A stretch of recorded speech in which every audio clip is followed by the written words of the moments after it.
በጌታ በኢየሱስ ክርስቶስ ስም የእግዚአብሔር ጸጋ ሰላምና በረከት በያላችሁበት ስፍራ እጅግ በጣም ለተወደዳችሁ ኢትዮጵያውያንና ኤርትራውያን ይድረሳችሁ። ዛሬ መልካም ዜና ይዤ ከፊታችሁ ቀርብ ያለው ብንኖርና እግዚአብሔር አምላክ ቢፈቅድ የፊታችን ሐርብ ማለትም ሚያዝያ 2 የጌታችን የመድኃኒታችን የኢየሱስ ክርስቶስ የትንሣኤን በዓል ምክንያት በማድረግ ቤተክርስቲያናችን ሐርብ ቀን ማለት ነው ከምሽቱ 12 ሰዓት ጀምሮ አዳሩን ሙሉ ልዩ የሆነ የእግዚአብሔር ቃል፣ የጸሎት፣ የአምልኮ በጋራ ደግሞ ማዕድ የምንመገብበት ትንሣኤውን ሴሌብሬት የምናደርግበት የምናከብርበት ልዩ ቀን ነው የሚሆነው። በጾም ጸሎት ላይ ቆይተን የጾም ጸሎታችን መዝጊያ ምሽት ነው የሚሆነው። ያ ምሽት በጣም ልዩ ጊዜ ነው የሚሆነው። ስለዚህ ወዳጆቻችሁን፣ ወገኖቻችሁን፣ ቤተሰቦቻችሁን በመጋበዝ የዚህ ትንሣኤ ዋናው ዓላማ መብል መጠጥ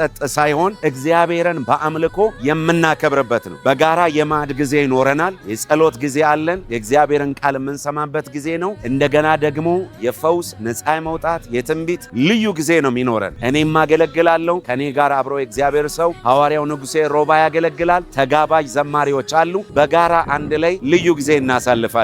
የጾም ጸሎታችን ደግሞ መዝጊያ ነው የሚሆነው። ያ ቀን ሐርብ ቀን ሚያዝያ 2 ከምሽቱ 12 ሰዓት ጀምሮ አዳሩን ሙሉ በእግዚአብሔር መገኘትና ሕልውና ውስጥ የምናሳልፍ ይሆናል። ለእያንዳንዱ ሰው በዘይት እጅ በመጫን የምጸልይ ይሆናል። ሁላችሁንም ጋብዣችኋለሁ። ጌታ ኢየሱስ አብዝቶ ይባርካችሁ። እንዳትረሱ የፊታችን ሐርብ ሚያዝያ 2 በአዳማ በባይብል ቤዝ ክራይስት ቸርች ሁላችንም እንገናኝ። ጌታ ኢየሱስ ክርስቶስ አብዝቶ ይባርካችሁ። አድራሻውን ለማታውቁ ሰዎች አዳማ ቦሌ ታክሲው መጨረሻ አስፋልት ዳር ቤተክርስቲያናችን ትገኛለች። ጸጋና ሰላም ከእናንተ ጋር ይሁን። ሸሎም